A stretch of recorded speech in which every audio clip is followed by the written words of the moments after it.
visionary, revolutionary. I'm a visionary, revolutionary. What's going on, everyone? Welcome back to another episode of the D&B Podcast.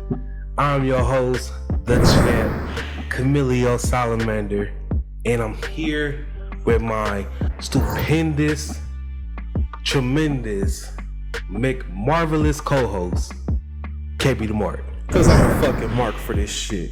Man, I know it's been a while. It's been about 2-3 weeks since you heard from the both of us at the same damn time. No feature. And we came together because, for one, both of us, we got jobs and stuff. So that's why it kind of took us a while to come together. We're trying to get used to our schedules and everything too. But a few weeks ago, what was it? PWI, top 500. We got the top 20. The top 20. And last year it was very controversial last year. And I think we might as well make this a routine thing. We gonna report on it, debate it, a couple weeks later come out with our own. And that's pretty much the premises of today's video. We got the top 20 list right here. We about to go through, we about to tell you what we think. Some people don't deserve to be this high, some people don't deserve to be on the list at all. But without further ado, I'm going to kick it off to KB the Mark. A lot has happened in 2 weeks. Yes, it has. A lot has happened in 2 weeks. We getting the best wrestling, though, I will tell you that. Oh yeah, wrestling's been on point. Raw's been entertaining for the first time in 5 years. I don't know, I kind of fell asleep on the main event 2 weeks in a row. It was good to me. Nah, I mean, don't get me wrong. Papa H has been doing this thing. SmackDown's fantastic. Sami Zayn, Honorary Uce, has been killing it every chance he gets with Solo Sikoa. I would say that's the best last week promo when they gave him the shirt. I would say that's kind of like the best promo from WWE this year. Yes. No. Well, segment. I would say segment. I don't know, because I would have to say Cody Rhodes Monday Night Raw babyface. I just returned to the that's a promo. I would say this was more of a segment because it was setting up him getting his own shirt. Okay. And actually being acknowledged as the Honorary Uce. And then also tell a story at the same time of him and Jay, the tension between the two. Because I thought the tension was between him and Solo. Because I like how they swerved us. When Solo first came and got called up, it was like he didn't acknowledge Sammy and shit. He didn't accept Sammy. But then it's kind of like it's the other way around. Like Sammy's getting close to Jimmy and Solo. And then even get close to the Tribal Chief himself. But it's like Jay's the only one that won't accept it. I mean, are you thinking what I'm thinking? Solo, Sammy versus the Usos, undisputed tag team titles on the line? I don't think it's going to happen like that. I think they're telling us the obvious. I think it's going to be the fall of the bloodline. It's going to start between Jay and Sammy. It's going to be a point where basically Sammy is going to be the one that's going to be Roman's next challenger and might fuck around and not defeat him, but like damn near get close. But it's gonna get to the point where basically Sammy's gonna be the downfall, like he gonna be the destruction of the bloodline, and it's gonna lead into Sammy and KO getting back together. Cause KO gonna have a hand in this too. KO want the title. It's gonna be more of a like, man, you just start hanging with this guy. Come on, man. When Drew McIntyre was on your ass, that's when you got close to him. You using it. I know that. You my friend. I know you. It's gonna be a thing like that. And then basically Sammy gonna be secretly helping KO get that title shot. And it's gonna be a one with all the bloodlines on his ringside during the title match. And then it's gonna be something like he gonna do something, and he gonna be torn between the middle. Like kind of how Paul Heyman did with Roman and Brock. He gonna be kind of torn between the middle of should I help my best friend that I knew for years, or should I help who I'm rocking with now? It's gonna be a thing like kind of like when it came down to Paul Heyman, how he had the title and the ref is down, some shit like that, and it's gonna be a thing he ain't even gonna hand it to KO or hand it to Roman. He's just gonna throw it. It's gonna be something like that, and then it's gonna lead in. If it does, that's a big if. Let's say they just do a thing. This is how they get the WWE title off of him, and it was for that title, and they get that thing, and that happens, and KO get it, and he end up winning. Boom, you can tell that story, and now boom, you can really do like Roman pissed, so he unleashed Jay to go after Sammy. Like they confront him and shit, but now you kind of see them by the back door, basically how Evolution did Randy Orton. I mean, it makes sense. I like it a lot. But let's not also forget my company, AEW. AEW's been up and down. I can sit here in a minute. It's been up and down. It hasn't been the best of times, but I tell you what, something that I never thought they would be able to get over. Chris Jericho as the Ring of Honor champion, and basically going off saying he's going to desecrate the legacy of Ring of Honor. Absolutely love it. And to think he's going to face all of the former Ring of Honor world champions in this run. There is a Jericho Adam Cole match down the way, and you know it's going to be 5+. And who pick up the win? Chris Jericho. I think Chris Jericho hosts this Ring of Honor title until Tony Khan gets a show.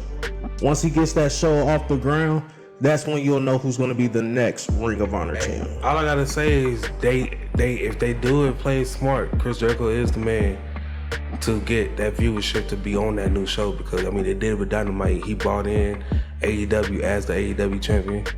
Yep. Why not bring in Ring of Honor as the Ring of Honor champion? Makes sense. Absolutely. I mean, because if you think about it, wrestling fans, if you're trying to attract the young and old, everybody knows Chris Jericho.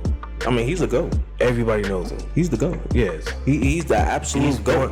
One of the GOATs. One of the GOATs. He's one of the GOATs. I would say top 10 for real. I say top 5 if you really want to sit down. I mean, if you think about all wrestlers, that's why I was like top 10. But I mean, you could put him in that top 5 though. I mean, if you really sit down and look over his career, it's hard to keep him out of the top 5. And if he's out of the top 5, he's 6. I can agree. But moving on to the reason why we're here, top 20 PWI or the PWI top 20 of 2022. We're gonna start from 20, work our way up. Salamander, number 20. All right. Yeah, don't say just go through the list and then we're gonna circle back around who we should change. Okay. Number 20, Drew McIntyre. 19, Kenny Omega. 18, Adam Cole. 17, Seth Rollins. 16, MJF. 15, the ace of New Japan, Hiroshi Tanahashi. 14, Impact World Champion, Josh Alexander. Matt Cardona. At 13, Jon Moxley at 12, Shingo Takagi at 11, Jonathan Gresham at 10, Big E at 9, 8 is the AAA Mega Champion El Hijo del Vikingo, number 7, Bryan Danielson, number 6, Cody Rhodes, 5, the WWE United States Champion Bobby Lashley, number 4, Cowboy Shit, Hangman Adam Page, number 3, CM Punk, number 2, Kazuchika Okada, and number 1, the undisputed WWE Universal Champion, Roman Reigns. All right, so for one, let's get this out the way. I'm not gonna argue for number 8 because I don't know. I'm not familiar with him, so it's gonna be hard for me to argue about people who I don't know. But first, let's go ahead and talk about the people who we believe should have been higher on the list. For instance, MJF. MJF is 16. I believe he's a top 10. Yes, absolutely. Drew McIntyre, yes. 20. He's easily 13. Yes. Jon Moxley as well. I believe he should be at least top 10. MJF top 10. Drew McIntyre top 10. Jon Moxley top 10. Big E, I don't believe Big E should be on that. I don't think he should be top 20. I mean, I could see why, but he got hurt too early. Like he got hurt in the beginning of the year, so it's like.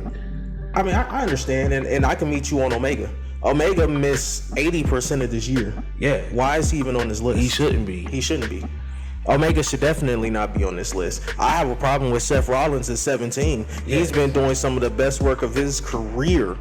He's easily top 10. Jonathan Gresham, I mean, he's been killing it, but you know, he's got problems with Tony Khan and everything else, supposedly. To be honest, I don't think he should be that high. Jonathan Gresham, no. I just think the only reason why he's that high, and the only reason why we know him, because of the incident that happened with AEW. I mean, Jonathan Gresham is a fantastic professional wrestler. He was just the Ring of Honor World Champion. He is, but notoriety, like everybody on this list got household names. The only reason why we know and familiar with that name is because of that incident with Tony Khan. I would have to disagree. Jonathan Gresham is a household name. I mean, I see what you're saying when you say when you're looking at everybody on this list. I mean, but come on now, like Matt Cardona. I understand he's been killing it. He's been killing the Indies. He deserves to be up. He's been killing the Indies. At 13, I don't think he's 13. I can agree with 13. I don't think he's 13. Honestly, I will bounce him to Kenny Omega's spot. I would remove 11. Shingo Takagi, he was just the IWGP World Champion. I'm not, but I would remove because I'm not familiar with him. Okay.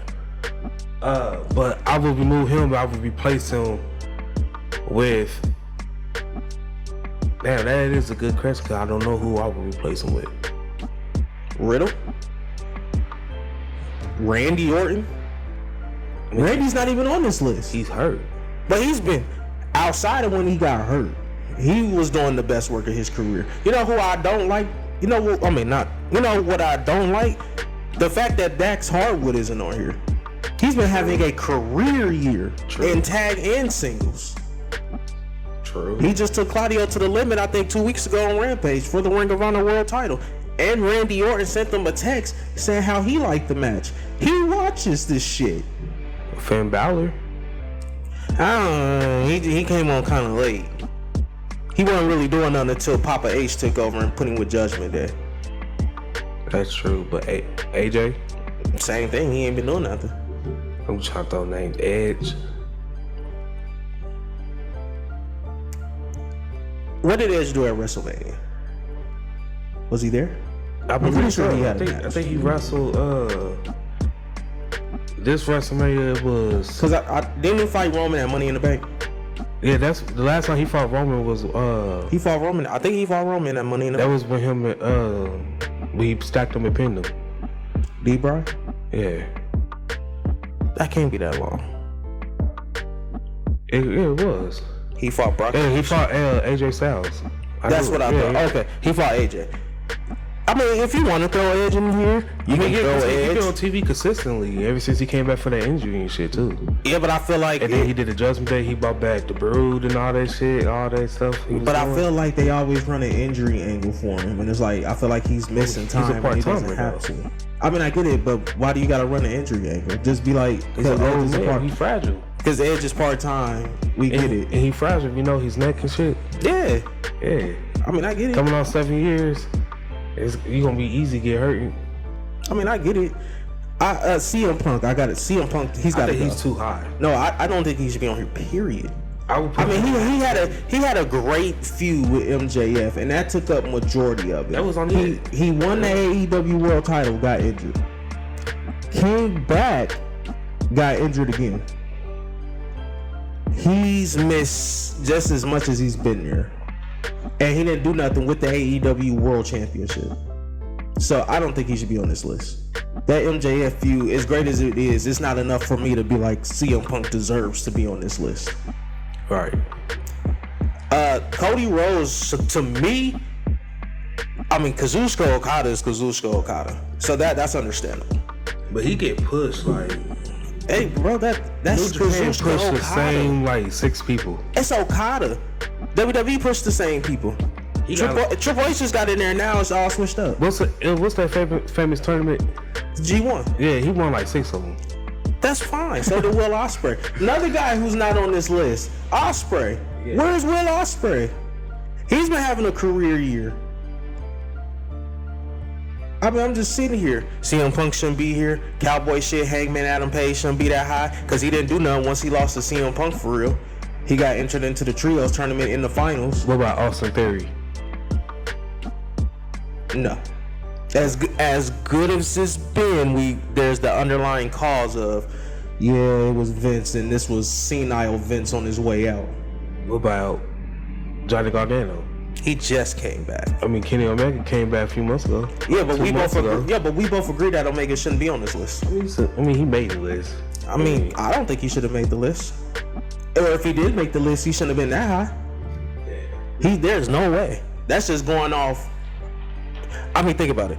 Before he came back, the last match he had was November of 2021. And he just came back at All Out. I mean, no, he came back a few weeks before All Out. And got suspended. And then got suspended for doing nothing except trying to help a dog. And ended up supposedly getting a bite. Supposedly. Moxley should be higher. He's been the heart and soul of AEW. Yeah. He's been carrying them. I would definitely do. What about Daniel Bryan? He's not even on it. Oh, yes, he is. Yes, he is. He's 7. I think that's fine. I think that's fine where he's at. What about, what's his name? Really, Yuta. I don't think Wheeler Yuta's top 20. You don't think so? No. I think he's top 50, but he's not top 20. Honestly, Cody Rhodes can be where CM Punk is. Cody Rhodes could be 3. Because I don't care what nobody says. The fact that man went out there, torn pec and all, competed in a Hell in a Cell match, and put on 5-star classic with Seth Rollins every fucking time, he's definitely 3. So I go like Roman 1, Moxley 2, Cody 3. I might even bump Danielson up to... Actually, no. Fuck that. I'm going to bump the Almighty up to 4. Danielson be 5. That's my top 5 right there. Cody Rhodes has just had a fantastic year, leaving AEW on the 5-star, coming back. Got immediately put on Front Street as the guy. And he looks like the guy that can carry a brand. He's got it inside, he's got it outside.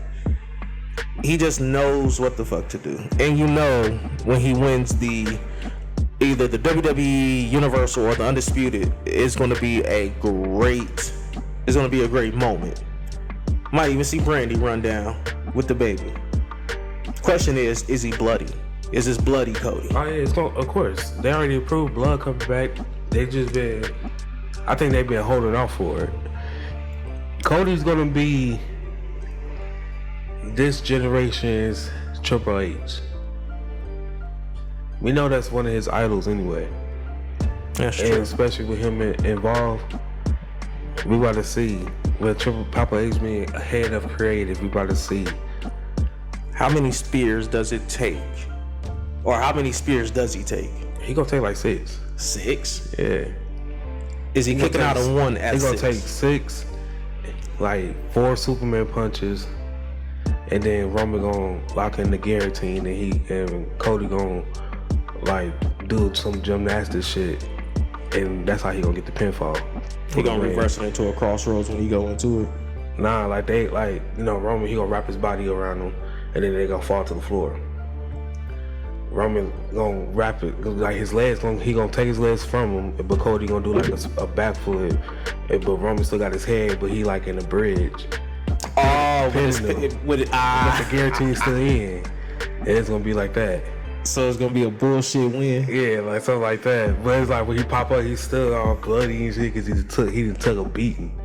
But that's how he got out of it, and that's what Stardust come out a little bit by doing that little move. So Roman's gonna lose, but it's gonna be on some bullshit. Yes. Wow. I mean, I don't know. Cause I did hear reports that they saying whoever beats Roman finally, they want it to be a young talent so that way they can get over it. But the question is, like, does it have to be a clean win? Well, they're saying young talent. Cody's not young. I mean, if you think about it, to this new generation, he is, because he started with us. You know, he was young. He was just getting started. But then, we let him go. And then he made a name for himself out elsewhere. And now he coming back in and like in his prime. So he kind of still is, because like we just now, the people who just only watch WWE, they just about to see the best of Cody. We know what he can do. But the everyday fans who just watch WWE, they about to see the best of Cody. I say it's a damn shame if they don't know what Cody can do, except for in WWE. He's put on some of his best performances outside of the company, even in losses. You know, I always hark back to the Cody Rhodes and Brody Lee match, because it not only put Brody over, but it put Cody over in a way that we had never seen Cody. And it was always a different way. Cody always tried to keep you entertained. And that's what I honestly hated about the AEW fan base, because they're horrible. They're scumbags.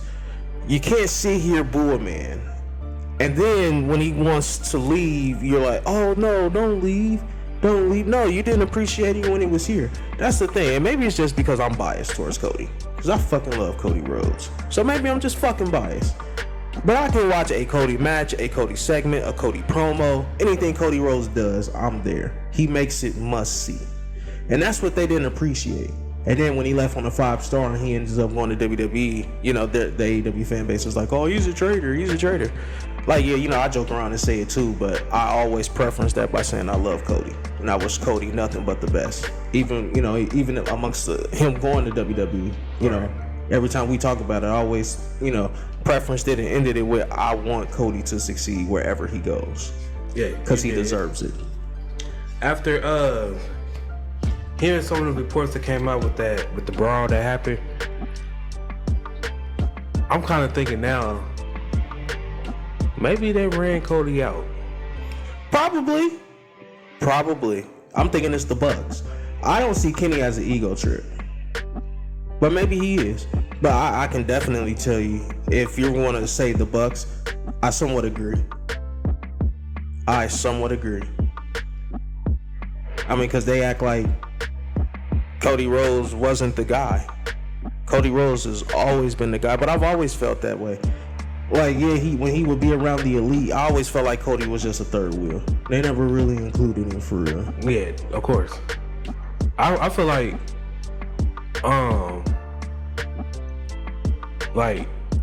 when Cody joined the Bullet Club, and then they branched off to make the elite and shit, I feel like that's when people really started noticing the Young Bucks. Like, if you was a New Japan fan, you been knew about them. But I think people really took notice when Cody joined. But also, I think it was like, you know, they lost like their best 2 people prior to Cody to WWE. So when this WWE guy coming over here, they probably felt like he was just using them.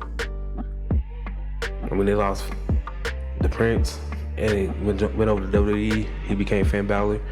They lost Carl Anderson and Luke Gallows. They lost AJ. They ended up getting Carl Anderson and Luke Gallows back and shit, but that's probably what they was feeling like, so which is probably the reason why they never included him, because if you watch them together, he do kind of seem like the third wheel. Like they probably using him as much as Cody using them. Yeah, and the thing is, I don't understand how you don't look at Cody Rhodes and see the damage he could do in WWE. It's written all over him, the way he cuts his promos. That's the thing. Cody Rhodes didn't feel right in AEW. He felt WWE, but that was the beauty of Cody Rhodes. He felt different in a good way.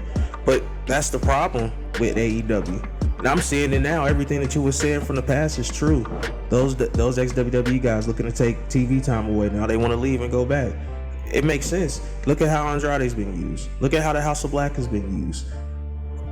Tony Khan was bringing these people in, giving them a great start, but what are you doing after that? What's the follow-up? I think Tony Khan brought him in for the viewership, because he knew he brought, like, just like the same thing why, you know, WCW, they'll jump on a newly released WWE agent, free agent at the time, brought him in, push him. Even if you don't get pushed, if you still on TV on a weekly basis, that's still kind of like a push. And that's why I see AEW, like, when I tune into AEW, I do see some of their people, but AEW, they push a certain amount of people. to me, like, yeah, if you're an AEW fan, you'll watch, Elevation, Dark, Rampage, and so forth and so forth. But it's like everybody's not watching that. It's the reason why, Rampage is only doing like between 300 to 500,000, maybe pulling 600,000, and Rampage is pulling. Not Rampage, but Dynamite is pulling 900,000 to $1 million. Mostly everybody watch that main show, and everybody who we see on that main show is these WWE guys, and then like the 10 people who's AEW originals who y'all push. So it's like everybody else is taking a seat back. So when it reports out, that's like morale. Like some of this stuff that's saying Tony Khan saying he's not letting go of nobody, I think it's bull. I think it's a thing to cover them up so that way they could kill the reports. It's that way, because everybody do it. For one, if you getting released and you jumping over to another company, you don't want people to know that because you want the surprise. So of course you're gonna deny it, and then Tony Khan probably protecting AEW in a way by denying it. Why ain't nobody getting a release or whatever, or he probably is gonna get them a release, but he puts a couple of clauses where they gonna have to sit home for a few months and shit for a while. Well, the Malachi Black stuff's been debunked. He's coming back, and I think Buddy Matthews is coming back. But my question is, well, what are they about to do? Because you can't bring them back as the House of Black. I don't believe there's no fixing them. Yeah. Unless the only way you fix that is if you put them on like a 10-match win streak on the way to Full Gear to completely squash Death Triangle for the trios titles. Then after that, they have to go on like a year-long tear where like they have to beat the Elite and any other 3-man tag team that you got that's about to try to make an impact. And I say they lose it at next year's Full Gear. I feel like that's kind of like doing too much. Like both of Buddy Matthews and Malachi Black both made announcements that they were stepping away. Now, whether they was doing that to try to get released that way they can go to WWE and it failed, I don't know. But I don't know. I just feel like, we reported on it already. I just think, he probably had them sit home for a few months. Cause like I said, being off of TV and on wrestling, being off of TV on WWE, not WWE, but just wrestling TV in general, you off of TV for like 2 months.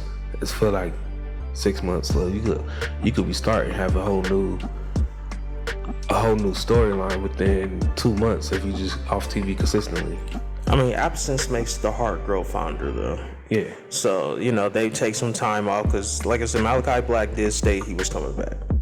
I believe Buddy Matthews is coming back. So, let him take that time. I will say this, though. Tony Khan's a great boss because I don't think, in the old regime, I don't think Vinnie Mac was letting him take that time off. Like, he's giving that to very few other people. It's just like, well, show up or not, you're not going to get paid, whatever. We'll just end up suspending you on everything else. You know what I'm saying? Yeah. That was the old regime. Now, I feel like Papa H will go ahead. And, yeah, you need that time, bro. Go ahead, take that time. I think it's just all about how he wants to handle it.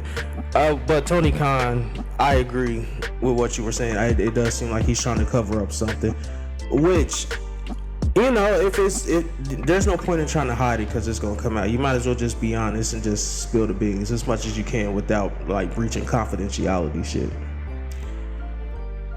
Some of your people have been mismanaged, and it would be different if you were mismanaging the mid-carders, but you're mismanaging people who WWE in the old regime mishandled because they didn't see them as main event guys. But also, like we always say, not everybody can be pushed. So what are you doing in the meantime? And there's only 5 hours of television time. Not only that, he's trying to get Ring of Honor off the ground. His time is split. He needs help. He needs help. I think that brawl happened was a huge awakening for Tony. And I think that showed him that, basically nobody respect him in that bitch. Like, they respect him, but they don't respect him as like a boss.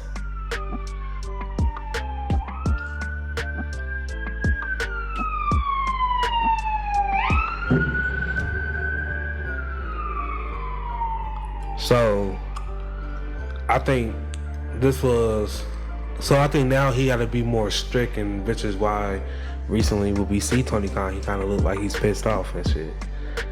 I think I'm not gonna lie. I'm gonna stay by this because when this happened, I could point the finger and be like, I told y'all.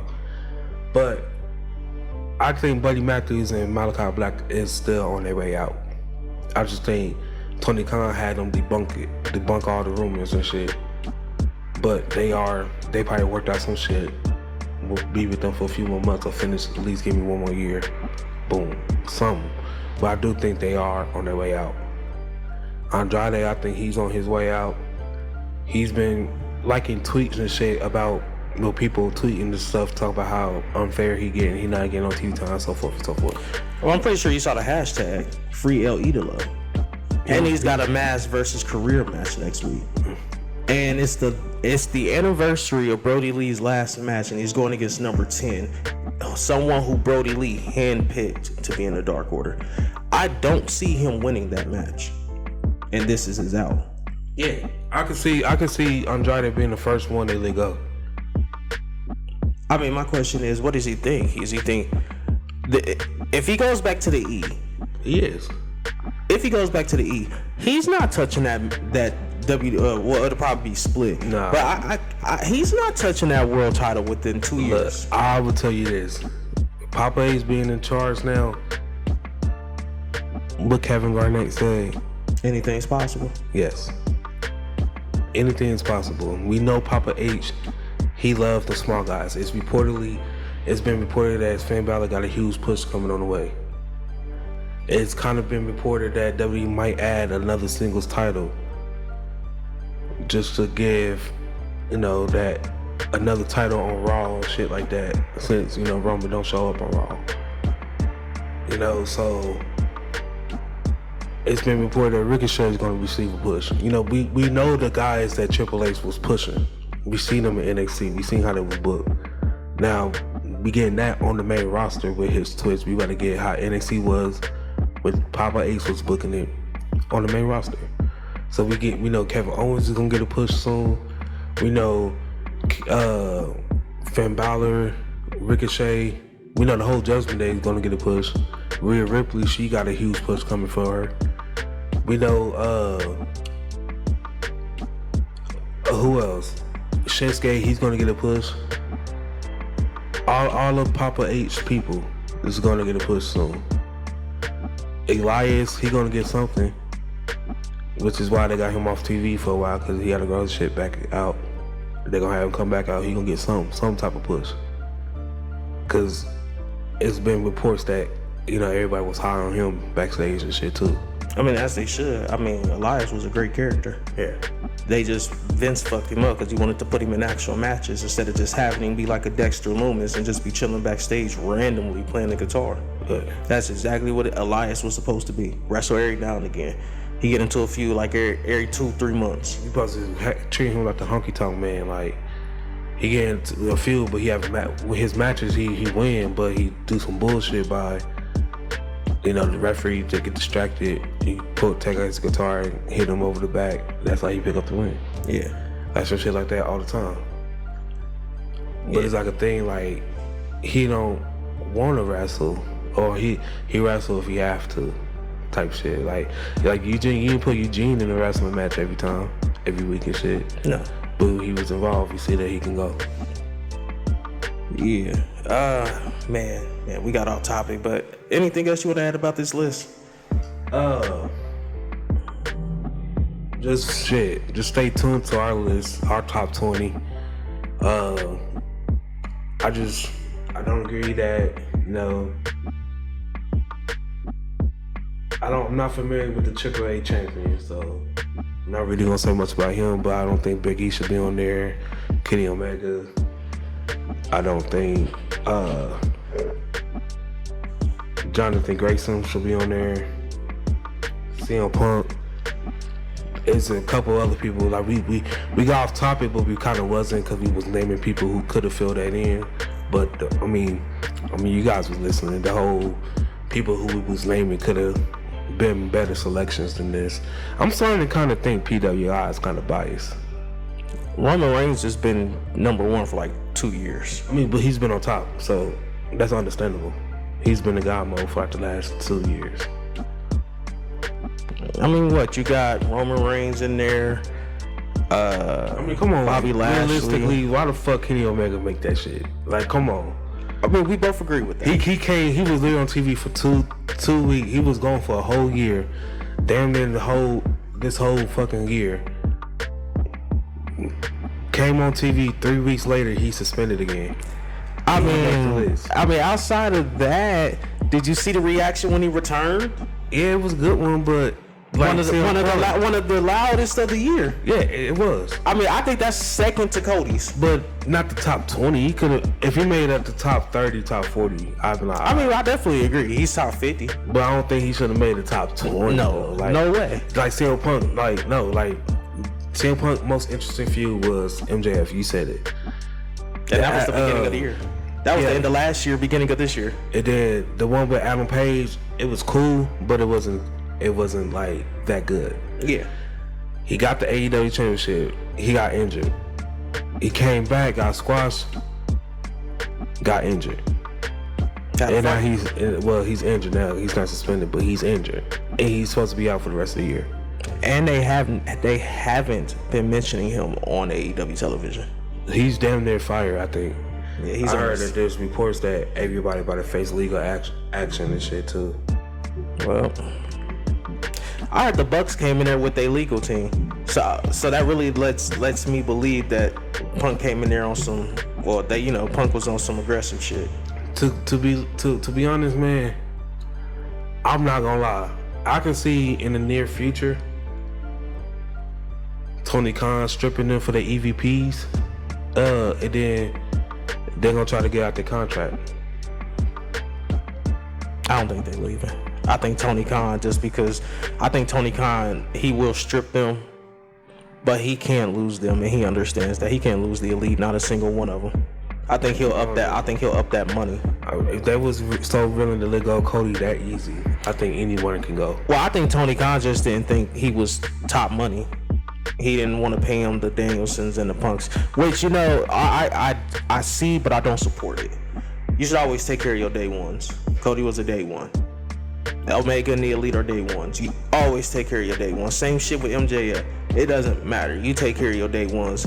Because before the Kingstons, before the Starks, before the Powerhouse Hobbs, it was the Codys, the Elites, MJF, Moxley. Oh, yeah. You got Private Party. Private Party too. They don't even get. Now they just had a world title match. I realized they've had like 2 world title matches this year. Yeah, but they keep losing. I mean, it ain't their time.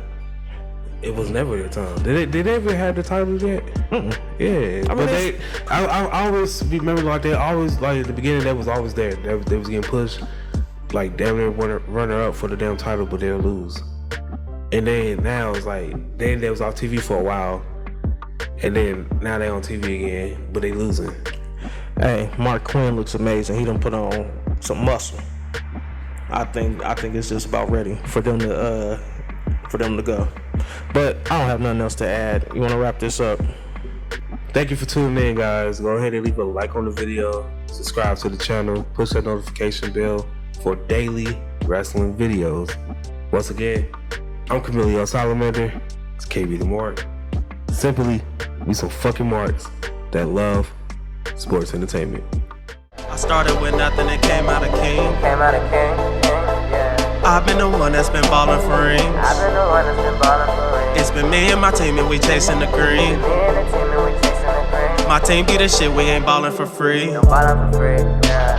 My team be the shit, we ain't ballin' for free.